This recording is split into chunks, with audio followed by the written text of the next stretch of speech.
everybody. It's Hello. good old Friday. We get to relax, except for you're taking the time to listen to us. We appreciate it, right? Today we are talking through SOC alert tuning, false positive reduction. Realistically, we're just talking about how to help set yourself up for success. My name is Justin Henderson. I'm the author of SEC 555, Sim with Tactical Analytics. Um, Own my own company dealing directly in the detection space, H&A Security Solutions. 61, 62 certifications. I'm losing count at this point. Doesn't matter. I just love the field we're in, and I love talking to this guy, John. Thank you, Justin. Hello, everyone. John Hubbard, author of SEC 450, which is our blue team SOC-oriented class, one of my favorite things to talk about, as well as Management 551, which is our SOC leadership course as well. And super psyched to be chatting on this topic today. Justin and I haven't got a chance to do a live stream in a while, and this is something I know both of us are real interested in. Between the nexus of SOC work and sim tuning and threat hunting, that's kind of where we both live as consultants and instructors for SANS. So super fun stuff. Would highly encourage anyone in the stream to throw out questions at any point along the way. And with that, I think I will kick it over to Justin to get started here. We don't really have any slides today, but Justin, anything we want to open up with discussing the topic of false positives? Let's go with, why are they such a problem? What is the deal here? Why are alerts such a problem? False positives such a problem? And that seems like a simple question, and is not. It's not a simple question because it's a problem that it has multiple facets to it. For one, what generated the rule? Was that alert even good to begin with? Because a lot of sources are really bad. You'll get tons of like an IDS. I love intrusion detection systems, IDSs, but I don't know if anybody's ever plugged one in before, because as soon as that cable gets hooked up, all of a sudden it goes, "Rah!" Because you're going to get like a million alerts, and just going to say a lot of those are false positives. So the fidelity of the source can be one aspect. Two, and I think probably the one that I enjoy talking to more, and John, I'm going to assume you're the same way, is how you look at alerts as a whole. Like, what interface you're using dramatically affects your overall analysis. Because let's take an IDS again. You got this problem where you have like a million alerts. They all generate, and you're looking at it within your SIM. That's not a good interface for looking at those. You look at it within Jira. I know some people have said Jira can work really well for a SOC interface. I must be really dumb with Jira, because when I've tried using it for that, the problem was it doesn't cascade my alerts. Meaning, what happens if I get the same alert 10,000 times? It's the same little source, desk, everything about it's the same. All I know is it's technically just occurred over a series of time.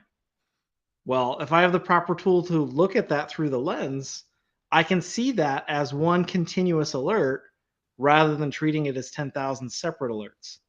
So and that's only two facets. John, I'm sure you can add to this, but to me, So, they're both the problems. yeah, exactly. We got tons of stuff, and so with that in mind, right? What we wanted to do with this webcast, and this is probably going to be a multi-part webcast. Just wanted to say that. I believe we had part one in the title. Maybe we actually didn't have it on the card, but surprise! This is going to be a multi-part live stream. It's going to be at least two parts, maybe three. We're going to try to step through kind of both the why this is a problem and more of a high-level academic sense, as well as the practical, like, what are we going to do about it? Like, what are the actual issues that show up? What are the buttons we can push, and all those sorts of things John, when it comes to considering this? Real quick. Sure. I'm reading comments that there's issues with StreamYard, but that the YouTube link works. If you're having trouble, please flip to the YouTube, because apparently that's working where the other one might not be. So Okay. just from reading comments, I want to throw that out there real quick. Okay, interesting. Well, hopefully people that are on LinkedIn heard you say that. All right. So where I wanted to start with this is frame just some of the general kind of motivation about why this is a problem, and throw a visual up there of how I envision this. And this is one thing in SEC 450 we actually tackle for literally an entire half a day. Like, I have 100 slides on false positive tuning. And if we could get the screen share up for just one moment, I want to kind of paint a visual picture here of What makes this a difficult problem to tackle? So if you imagine your environment kind of like this, we have all these things happening, right? We got X's, we got O's, and we're trying to detect the X's and not say anything when the O's happen, right? We have this pick up the right things and don't pick up the wrong things kind of challenge. You can imagine making a high fidelity alert as needing to draw a vertical line through this set, this population of stuff going on here. And you can see the problem with doing that, right? In a lot of situations, there is not going to be a clean line that can be drawn. So one way of going about this is you might just say, all right, well, let's start with cutting it right down the middle, right? Let's take a sane crack at this and see what happens. Well, in certain types of rules, many kinds of rules, things based on regular expressions and more kind of generalized stuff. I'm not talking like list-based alerting here. That's a different thing that we'll talk about later. But in a lot of senses, we draw this line here. We have set the bar. And when we set that bar, the bar may be too far in one direction or too far in the other. And what we've done here is created a situation where we are both missing things that we should catch, the false negatives, right? And then we're also catching things that we don't want to catch, which are the false positives. So when you're looking at this and you're thinking as a SOC, what should my strategy be? A lot of things, one thing that a lot of people don't realize is as you start to tune out false positives, you accidentally might introduce false negatives. And so these two things are kind of tied back and forth to each other, and it can be a little bit difficult to get this right. So you may be thinking, well, we can't have false negatives, right? We don't want to miss anything. So let's move that line over to the left side. And when we do that, now we've caught every single bad thing. But what was the price that we paid to catch that bad thing? Well, now we have introduced more false positives. Then the analysts get annoyed and the analysts say, too many false positives, tune those things out, right? You get a little too aggressive with that. Now you go in the other direction and now we have false negatives potentially reintroduced, at least in certain situations. So this is kind of a generalized way of thinking about the problem in some ways. And all of us as detection engineers, SOC analysts, whatever you happen to be, we have to consider, like, what are we aiming for here? Are we aiming for this line, or are we aiming to do it like this, or somewhere in between? What are we going for? I would propose we probably want to have our alerts kind of like this, right? Because we don't want to miss anything. And the other thing that you can consider here is this line does have everything bad on the right side. So in some sense, if you're going to write an alert like this is something that's like, it's block mode. Everything that this rule matches is bad. 100% I'm sure of it. So we can also think of these two lines as two different strategies. One is blocking and one is detection but not blocking. And so that's kind of the other way that I like to frame this conversation and look at it. But it's difficult to do, right? And you may be thinking, well, why don't we just have the ability to pull these things apart and make them clean? Well, kind of we do, and that's with enrichment and other things that we're going to get into in this webcast. But this is my kind of conceptualization of the problem itself. We can switch away from the screen share now. Justin, any thoughts on this issue? What do you do when you're trying to tune a rule set? You're saying, like, how do we adjust for the right amount of true positives or false positives without hitting into false negatives? Yeah, so for me, the first thing we need to figure out is how we're going to group and look at our initial alert sets. Because if I go into, and actually we said stop screen share, now I'm going to screen share for a second. So let's go with this one. For example, let me know when you can see that, John. Good. Okay, so like for example, this was taken out of a commercial IPS IDS engine.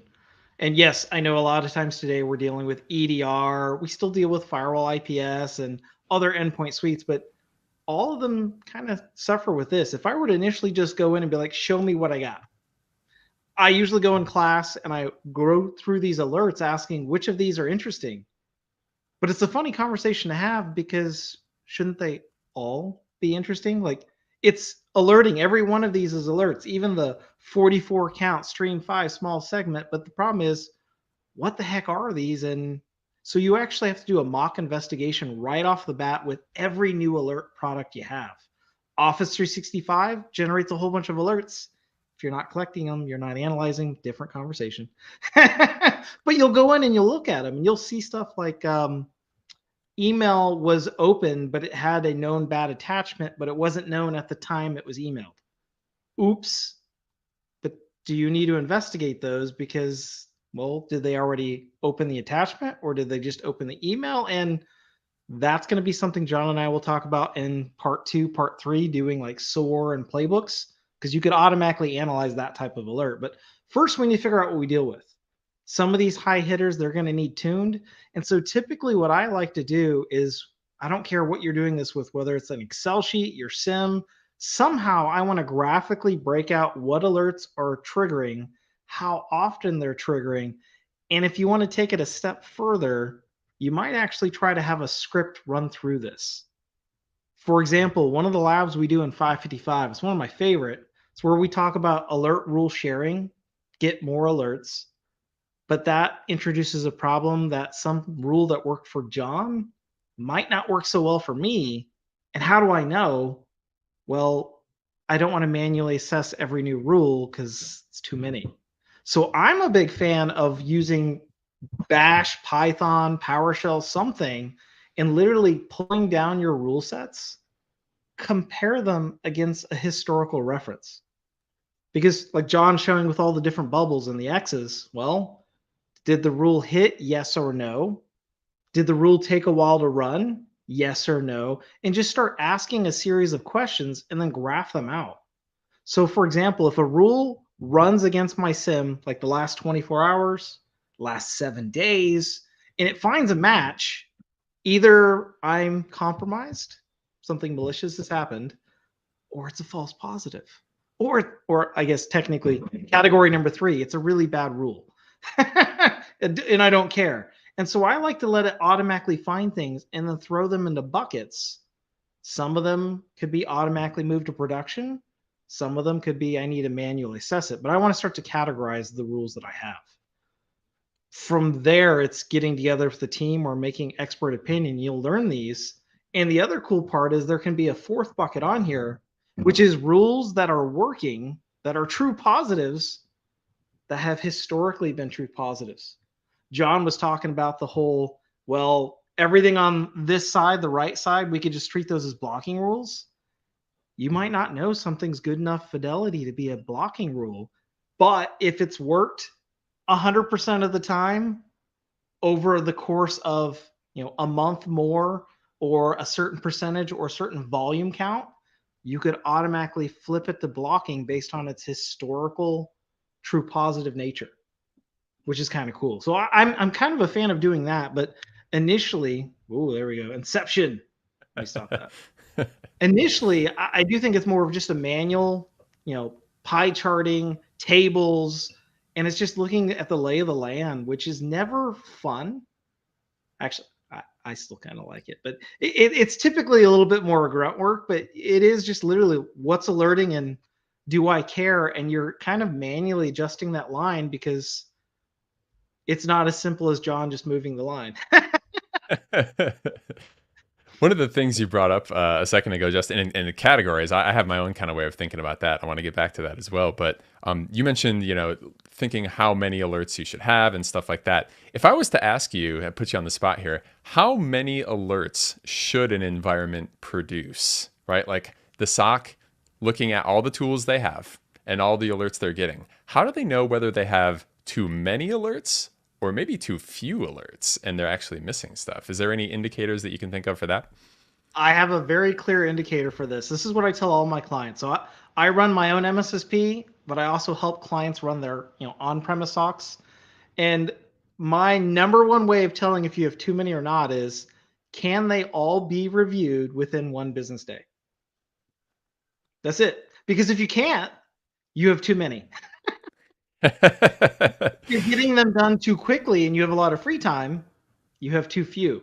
So really what I want is I want it to be less than a business day for something to be investigated, but I still should have dips where my team can do training or alert engineering of new things, mapping things to MITRE. Like you should have a little bit of time to do those type of tasks while still keeping up with the queue. And that seems like a really weird, because what you're probably wanting to hear is, oh, 1 million's too much. But the count isn't the problem. And actually, I'm sorry, I am going to share my screen one more time. I say that, it'll be like 5 million more times. Okay, you're going to see a little bit of Inception. And for example, if you're seeing the screen here, this is an interface that I'm using right now called Reflexor. This is something we've in-house built. Really, Brian Carroll, if you've ever heard of him, fantastic dude. He did most of this. And it's trying to re-represent how we do alerts, because what you'll see, this, it's new interface, so you probably aren't sure what's going on here, but we're breaking things out a little differently. So like these are rules from the Sigma generic signatures project currently, but you'll notice it'll say stuff like 4 occurrences, 71 occurrences, and like this is my machine, and I can pop out and see the original alert details straight from my sim. But really what I want to showcase here is this was 71 different occurrences, but I can, as an analyst, look at it as if it was one that I know has happened over time, because what I'm doing, bringing this over, I have to be careful because I have live customer data in here and I don't want to show it, is we are arbitrarily creating what we call a alert signature hash, which means all of these boxes over here under signature fields, we roll up and say, if all of these fields are unique, hash all those together, that is one unique alert. It might be reoccurring, but now rather than seeing 10,000 of the same alert, I see them rolled up to one box. So this to me is why, like, I don't care. We actually have millions of alerts in this system, but I don't investigate it as if it's a million. I investigate it based on uniqueness of the alerts themselves.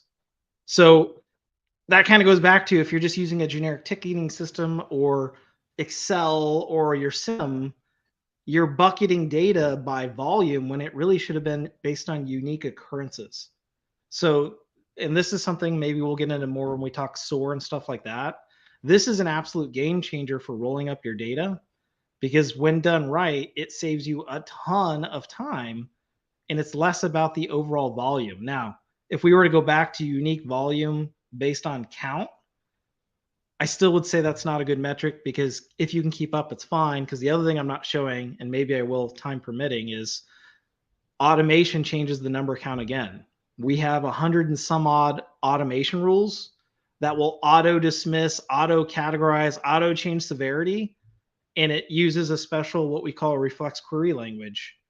And that has literally saved us like FTE volumes of time, where before the volume we could handle was a lot less because we weren't using tools like that. And again, this is just one tool, but you have to have something, some kind of tool in the tool belt to help you with false positive reduction or handling of true positives, whether they're repeats or things that should be blocked, or there's ways to do that. And that's what we're hoping to talk about here.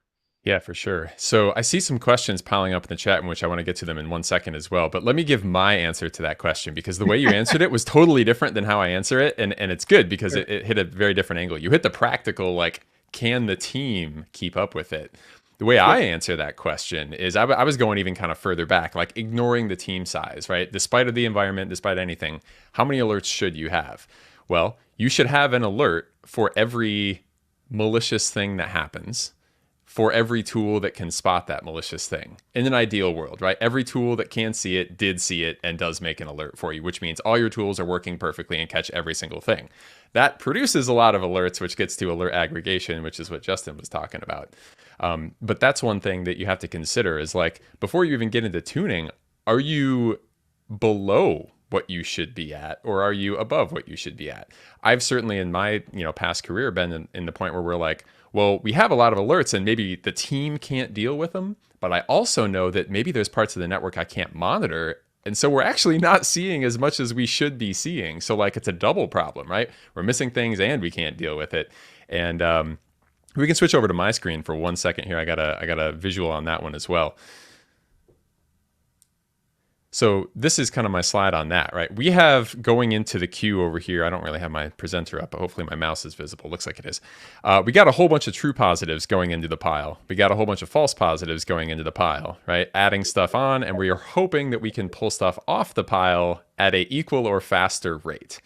Now, if the pile is ever growing, clearly it's growing faster than we can pull things off. So we have this problem of, well, do we grow the team?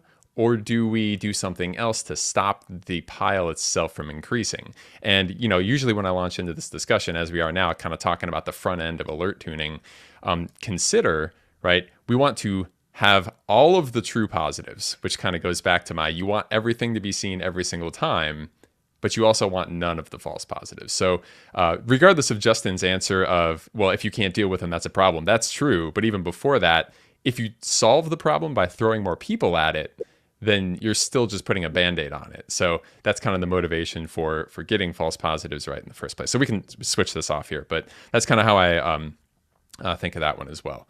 So with that being the case, what we want to talk about today, But you also have to be fair, John, in that adding all this data sources of alerts, if you can't keep up on it, you don't want to do that yet either.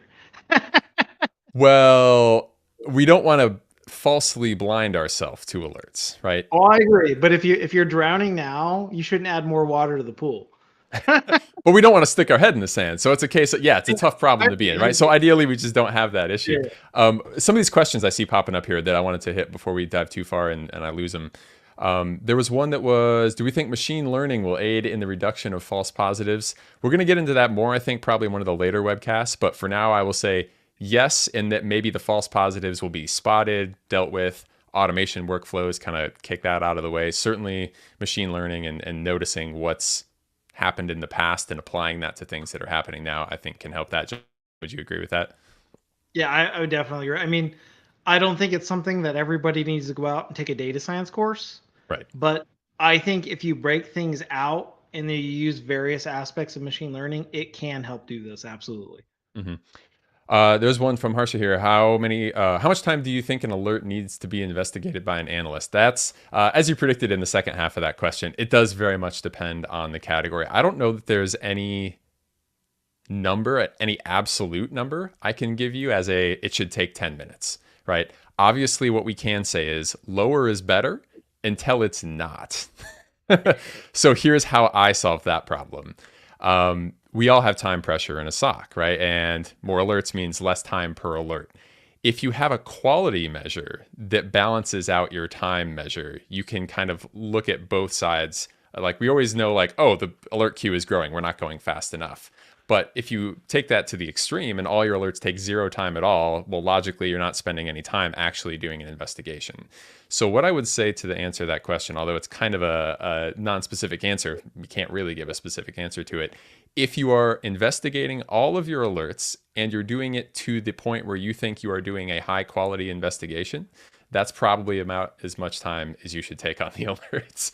That's how we can answer, are we treading water and are we not missing things from, swimming at that speed? I like the way you kind of answer that, John, because there should be almost a reverse quality measure, because speed to closure is not the only thing you want. You need to also have maybe someone else, like a senior member, goes behind and he or she's looking at the queue to see okay, that was marked as false positive, but no, that was actually legit, or this was true positive, but it should have been flipped. And so you could almost take the error rate that infers bad quality and associate that to time, because if you're speeding through your tickets, your quality rating goes down.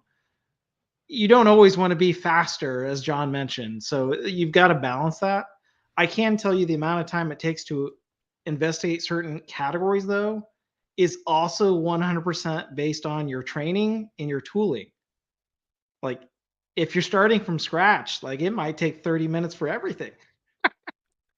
Yep. But if you got like the guy I've got right now on my team who runs most of our MSP stuff, he can look at something and he can close it in probably 1 to 2 minutes if it's a false positive, because we're pulling in enriched data, we're checking intel lists, we've got automation components behind it, and basically he opens it up and it's all right there on screen. And occasionally he then has to go do an actual investigation. But when that happens, we actually try to review those for further automation. So it's a tool, like kind of John said, I don't want to just keep throwing people at the problem. People don't scale. I still want people. But so the answer also, category, tooling, training, and again, don't just try to get to 0, because quality will be affected by that. So yeah. So one of the things I wanted to get into this webcast, because in this one we wanted to talk about the front half of just preparing to get this right? What does it take to write a good rule? Well, if we're looking at writing rules, generally any rule is going to be based on the contents of some kind of log, some kind of event, something that happened. So if we're looking at an event and it doesn't have a lot of fields versus one that does have a lot of fields, like that's one thing that can help you. So one very basic way you can look at this is, do your tools provide a lot of data in the fields and the logs that are security relevant?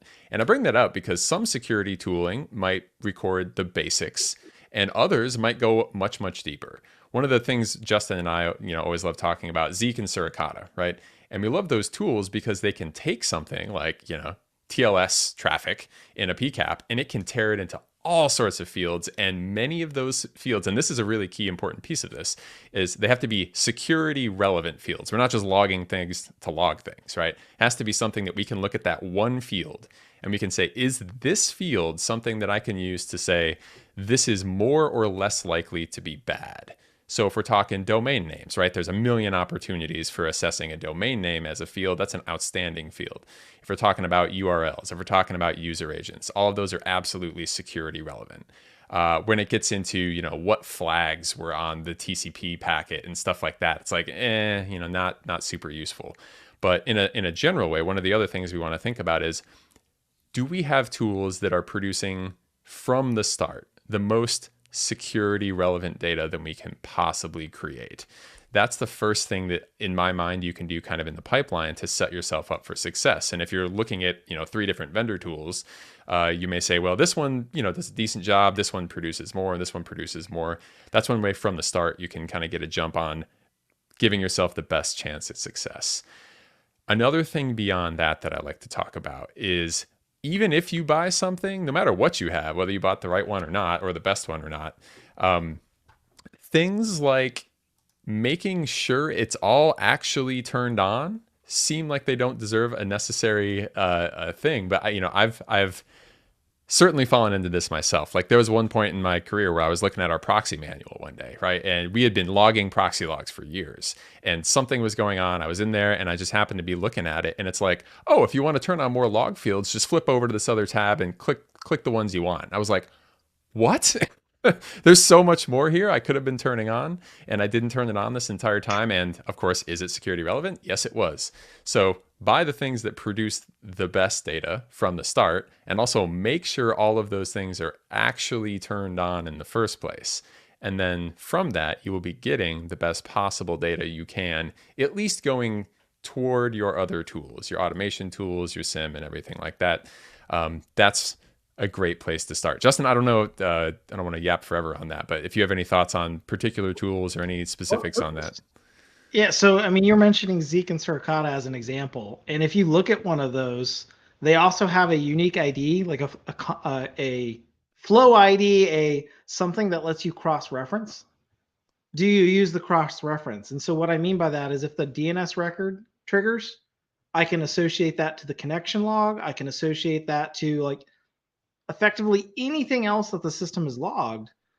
Whether you call that enrichment, manual follow through, whatever, we've got to use all of that because it's actually part of the event, the alert. Now, again, is that manual, or does your tooling automatically do that for you? Doesn't matter. The point is, you need to make sure you're using that. It's not directly in the log, but it's directly linked to the log. Therefore, we need to use it. So, I mean, you also kind of hinted on enrichment. You didn't really say that, but that's further down the pipe in my mind. Okay. Well, I'll We're building up to that one. Maybe we'll hit that part too or not. But certainly that's the last step. And first we make the best data from the tools, and then we make the data better, which is where 555 stuff comes in. The other thing I wanted to hit before we got there, we have a couple of questions real quick. Do we have any list of blue team responsibilities and other general day-to-day workflow stuff? I do. If you Google SANS Guide to Security Operations, you will find a PDF. It's like an interactive PDF booklet that I cooked up with a whole bunch of takeaways and stuff from 450 and 551 all crammed into one PDF.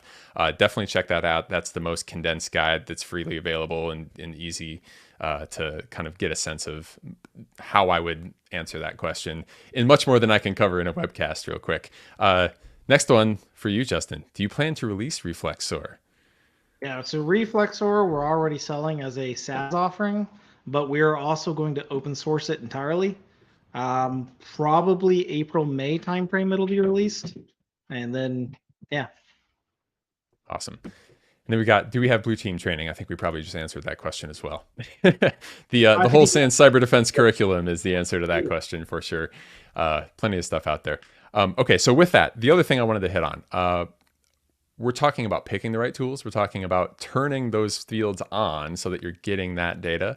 The other thing that a lot of people don't think about, and this is another thing I think you can probably jump in hard on, Justin, is what format are your logs in? When you get that data, are you actually parsing out all of those fields into your sim, or are you just kind of collecting it and you're like, I don't know, it's in syslog somewhere and like we can grep it out, I guess, whatever, right? I Like, don't want. yeah, we sorry, you're muted on that one, but yeah, I don't know if I can hear you. Can you hear me? Now I I'm can. talking. Never mind. Okay, Yeah, yeah. now you're back. Maybe that I was was me. just don't lie. Don't be a bunch of liars because I know from doing pro services weekly on new data sources that a lot of y'all, I've got the data. It's like, you've got the data and it's the most horrendous format ever. You can't use this. So the data source, I mean, ideally newer things are like JSON or key value. But if it's not, then you can flip to something like you just need to parse it, right? Like let's say Infoblox. Infoblox gives us DNS DHCP. It's syslog. So you have to parse it out to get the useful data before you can do enrichment or an analysis. If I'm doing Zeek or Suricata, I could do tab delimited, I can do JSON. If you have the option, flip things to JSON or something that can auto extract. Palo Alto, okay, use their Ceph format because most things when they receive Ceph will just pull out all the data, the keys and values. So I see a lot of we just take the defaults. No, make sure you've got the right fields and tuning, and then make sure it logs in the right format because a lot of these systems nowadays let you flip the different formats. Use something that's more modern and then extract or parse it with something more modern. You got to get it in a usable format. Yeah, Yes, that's JSON, yeah, you name it. yeah, those things. That's one of the things that I hadn't really deeply thought about until the first time I saw 555. I was like, oh yeah, we could do a lot better with this. And then I started thinking about it. I'm like, why is Justin so always on about JSON? And just to specifically spell this out for folks, if you hadn't really thought deeply about like, oh, what's wrong with CSV, right? The way I like to explain this is like, what do we want from our logs when it comes to parsing? That is, we want our logs to go to our sim and we want to say, sim, just parse it, just work, right? We don't want to put in regular expressions that might break. We don't want to have to tell it field by field every single thing that's in there. We want the easiest and the most reliable experience we can possibly have. And that's provided by JSON. Why? Because it's the most formatted, right? We know exactly how it's laid out. There are values in there. You literally just have to tell your sim, it's JSON, go, right? If your sim supports JSON. If your sim supports JSON. Exactly. That's the big if. Ceph, Leafs. I mean, whatever you got to do to make it work. Whatever. We can make it work. Yeah. And like the alternative being, right, CSV. Like a lot of people use CSV because they're like, I don't know what's wrong with CSV. Well, if you think about what does a sim have to know to successfully parse CSV, it's literally what is every single field, what order are those fields in, and you have to assume it will never ever change. Have your vendors ever changed the log? Or have an encoding error. Yeah, or have commas inside them, right? Like all sorts of things can go wrong, right? And so like it's just a brittle format, right? It works, it's efficient. That's the upside of it. You're not sending values. Is it efficient? Because from benchmarking, I found it to be 20 times slower than JSON. Because while JSON looks like text, it's serialized to a computer. It's still considered serialized data. CSV is not. So performance-wise, I would say CSV is a horribly inefficient format. I was talking bandwidth, but yeah, I wasn't even thinking about that as well. Yep. So in that sense, right, like it's about those kind of three things, and those are the big three. Getting yourself set up is like William just pointed out. Well, what about common schemas too? Because that's a factor. I don't know if that's on your question thing, but yeah, you need to, even if you're auto extracting data, put it in a format that you can analyze it properly, which means consistent field naming. We call that a field name schema, like the Elastic Common schema. Splunk has a schema. Got to have a schema. Yep. If your sim can't recognize what the data is to put it into the schema, then it's not going to make it into the schema format, right? So again, like that's something that happens further down the pipe. We're generating the data in as much detail as we can. We're turning on all the fields we want. We're getting it over there in a format that the sim is actually going to understand and be able to work with. And then all that cool stuff happens, turning it into a different schema, doing all the enrichment and all of that good stuff. What else can we cover kind of on the front end here before I don't want to dive too deep into the kind of like we've collected it and now let's, get into metrics and all that. Although we could, if we were ready to go into that piece of it here. I didn't know if we were going to make it there on this webcast. What other things on the front end and the early pieces of setting yourself up for this are there, Justin? Anything? I mean, I always throw enrichment in there early, but you might not have that in there, or we want to do that in a different part, and that's fine. But storing the data in a usable field format is going to be an issue too. For example, Zeek is actually one of the most horrendous with this. If it has 0 bytes, it'll put a dash. You can't use a dash when you're doing sums and aggregations and averages, and it needs to be 0. So getting the fields transformed and stored in a format that you can actually know, is this a string, an integer? I mean, it's basic stuff, but it will affect your analysis. You can't do different techniques without it. Want to hit a couple questions here before we get too behind on them. One of them, are you referring to your production environment? We weren't really being specific about it, but yes, definitely. Anything that you can, whether it's production, whether it's testing, we certainly want to cover that. We got a question from Pavel M. No.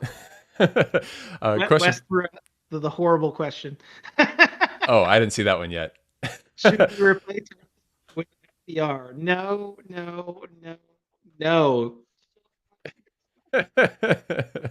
Distinct things, and there's a lot of buzz.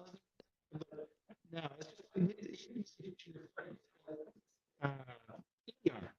no, they complement. They don't hurt. Different challenges, different focus. So no.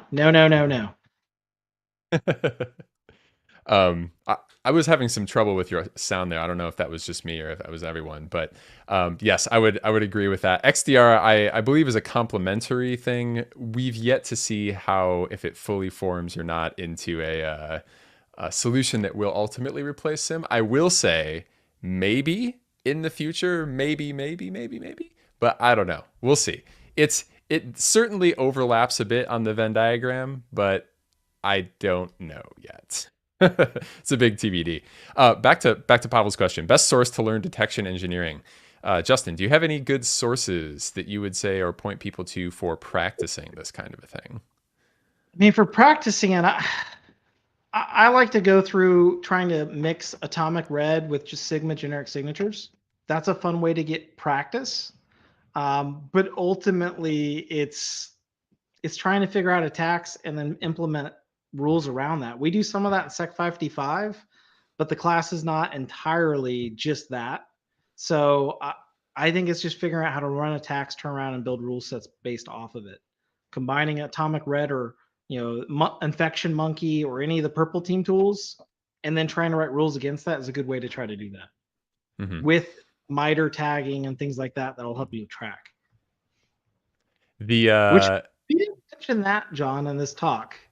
A good alert rule, in my mind, should have things like kill chain references, MITRE techniques, because later when we're analyzing our rules, we can chain the rules based on the steps it took in various frameworks, which can help you do false positive reduction. It can help you take lower fidelity rules and mesh them together to make, okay, here's a combo rule that now says we care. So to me, when you're talking rule engineering, that should be part of that.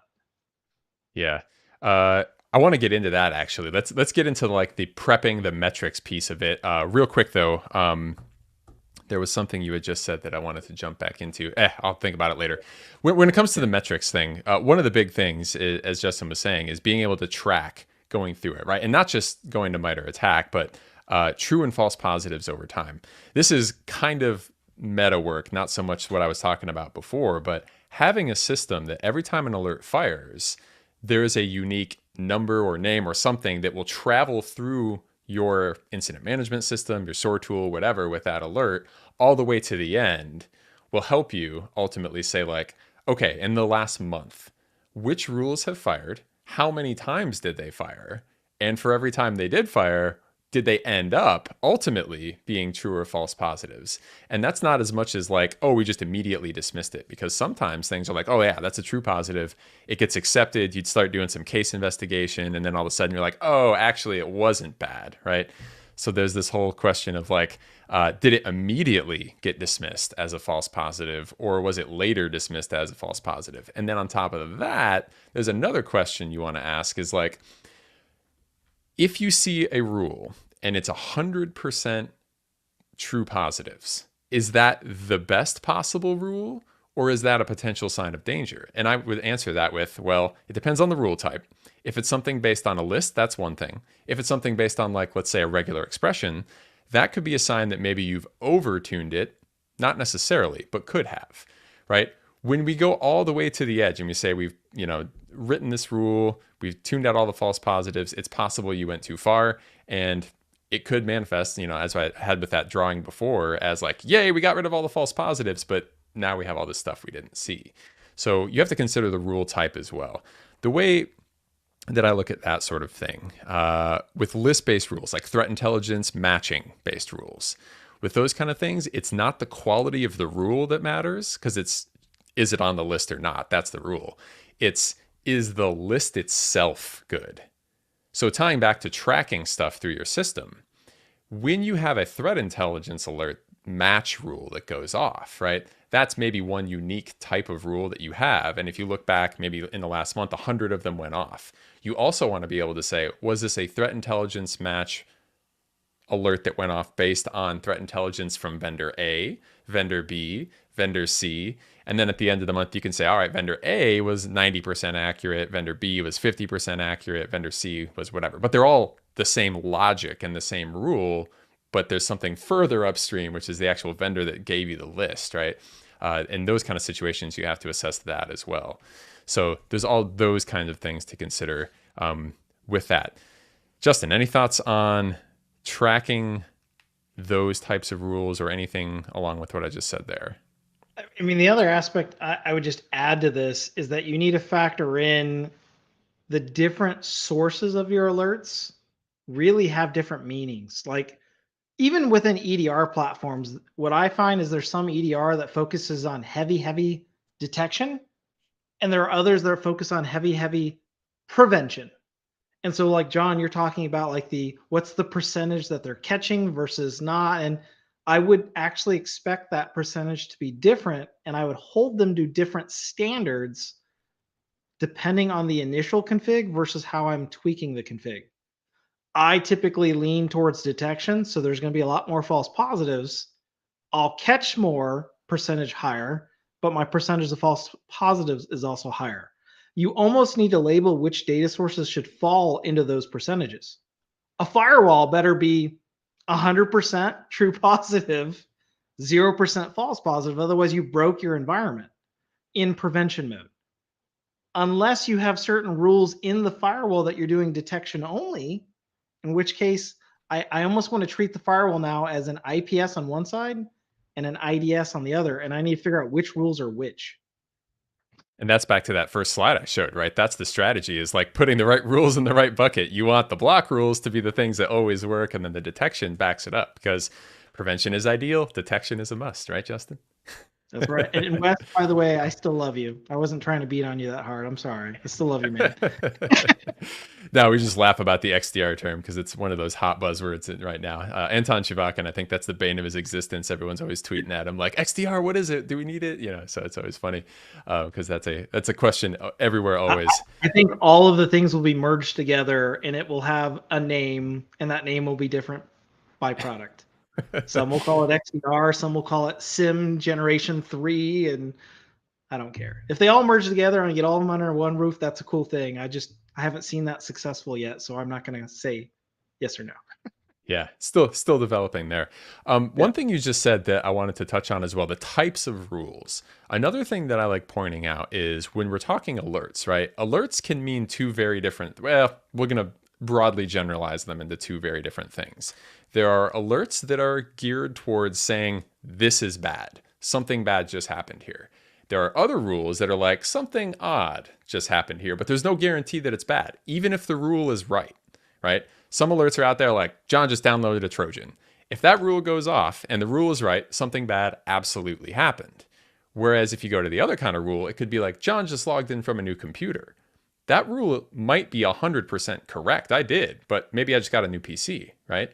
So even when you're looking at your alert queue and you're tracking this stuff, you also might want to divide it in your head based on, are the rules that are trying to pick out bad stuff working versus are the rules that are picking out anomalies working, as in picking out anomalies that are bad, or just successfully picking anomalies, which you do want them to do, or just completely failing at both of those things. They're two kind of different mindsets. And when you're looking at a triage queue, you always have to say like, okay, I'm going to work this one alert. What type of rule is this? Is it an anomaly based alert, or is it a something bad happened here based alert? Because the anomaly based ones are much more likely to end up being a false positive, but they're also more likely to catch unknown attacks, because sometimes that's just what happens when you don't have a direct signature. It's the anomaly that goes off, right? And that's where, and I don't know if we'll cover this in part 2, part 3, but you almost need a point system where you start assigning points to things that kind of controls the fidelity or the likelihood something is actually happening. Because like the question we just got, there's a different reputation score per source. Which should you trust versus not? The only way I trust something is by proven historical reference, kind of like encryption, right? It's got to prove itself to me or I'm not using it. And Suricata, it has alerts galore, but the categories shouldn't sometimes even be alerts, like emerging threats info. I don't treat that as an alert because it's just some high level information. A policy breach, well, that policy might be something we allow. So you have to go through those categories yourself. And you also are going to have to need historical references to know if something's good or bad, because you have to report on it. Yeah, definitely. In 450, I try to break down the types of bad alerts into kind of 4 categories. I'd say like rules that are low fidelity, like they weren't written well or something like that. Rules that have like no idea why they're turned on. That could be your info rule, and you're like, oh, was this a stock rule? No one's doing anything about it. High volume alerts. I don't care if they're good or bad. If something is happening all the time, it's a problem because it's true, or it's a problem because it's bad and it's taking all of your time, right? You shouldn't have super high volume alerts. So generally that's something that I like tackling as well. And kind of all those different categories, you can kind of step through and you have different solutions to. Enrichment being one of the big ones for low fidelity, which we're going to get more into kind of details and tactics on there at the next one.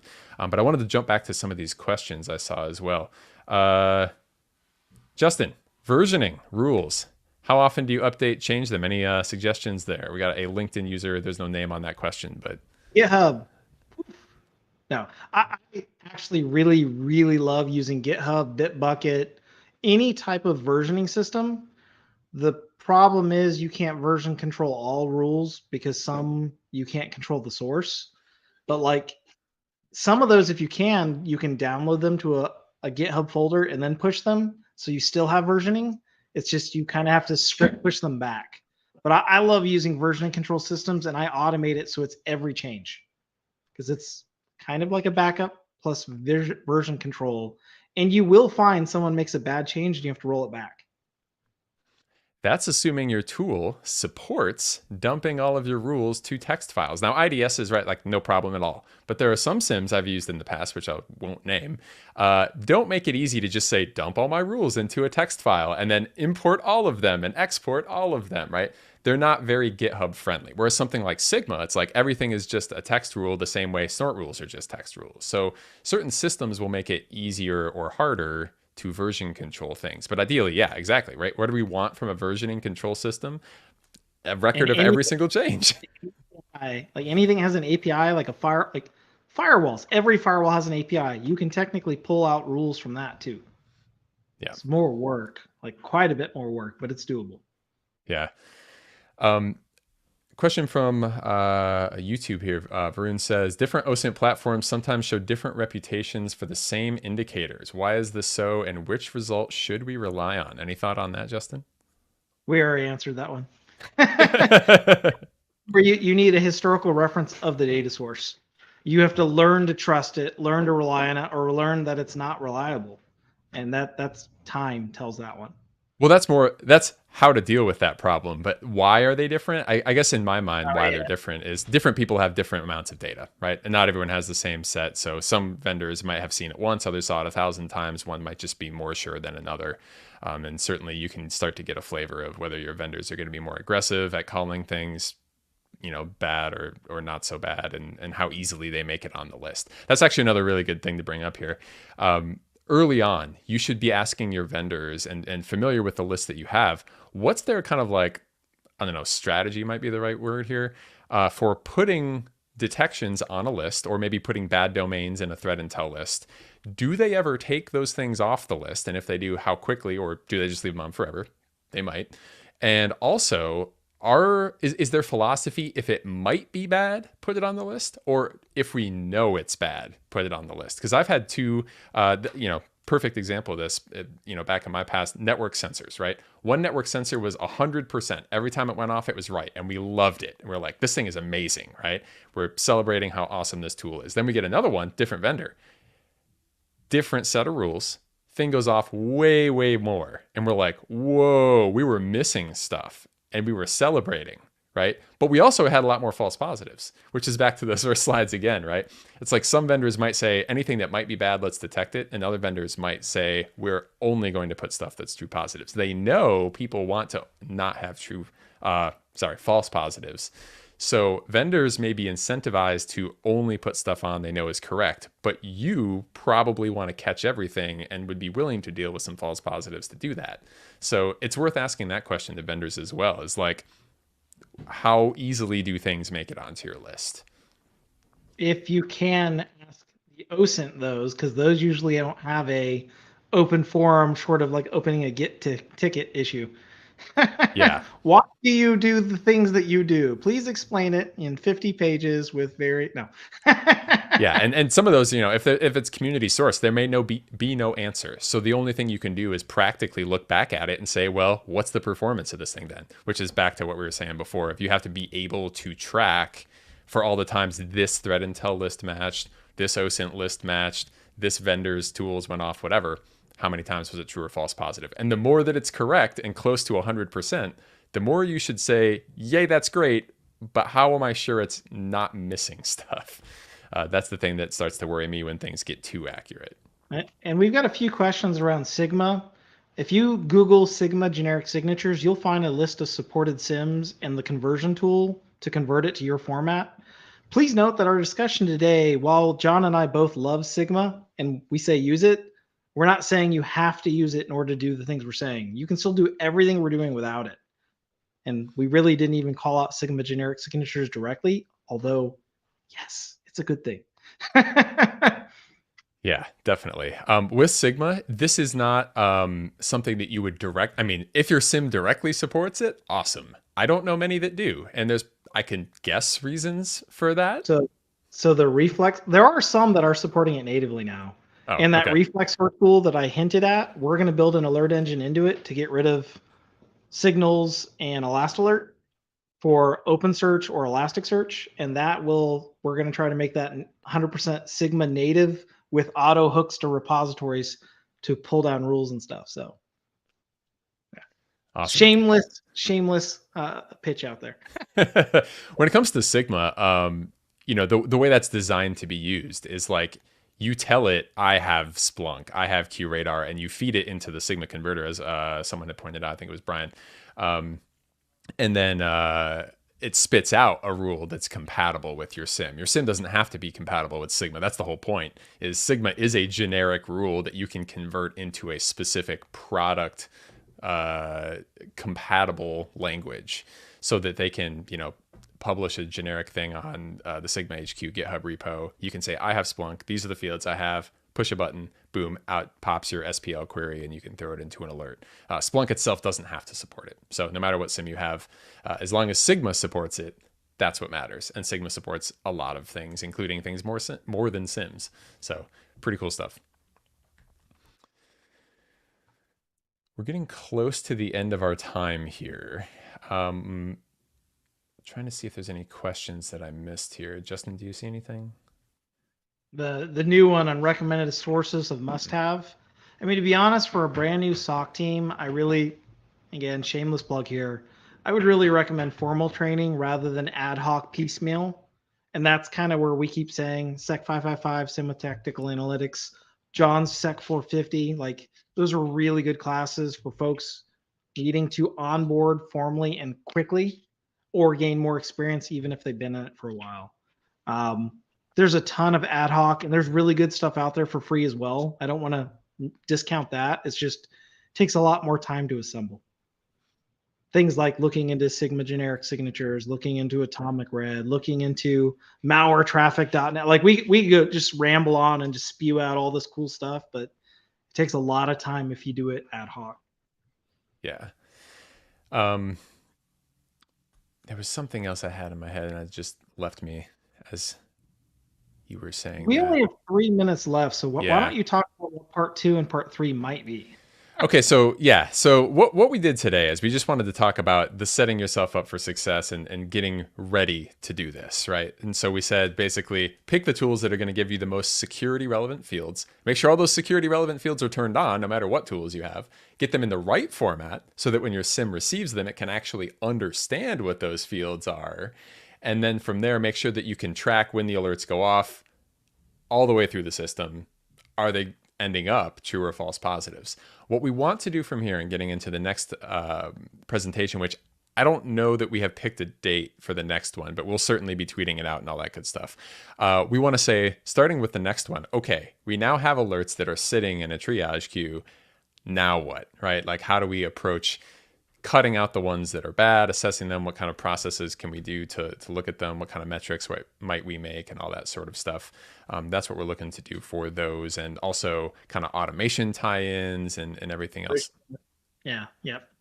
How can we make looking through the queue better, easier, as well as find things we might otherwise not have? So a little bit even of alert content engineering beyond pure alerts from data sources. Mm-hmm. How could we use logic to build our own based on other data sets? Mm-hmm. But a lot of it's like the platform for investigation itself. So. Yeah. Tiago actually mentions something here, Magma use case framework and things like that as well. We can get into that too.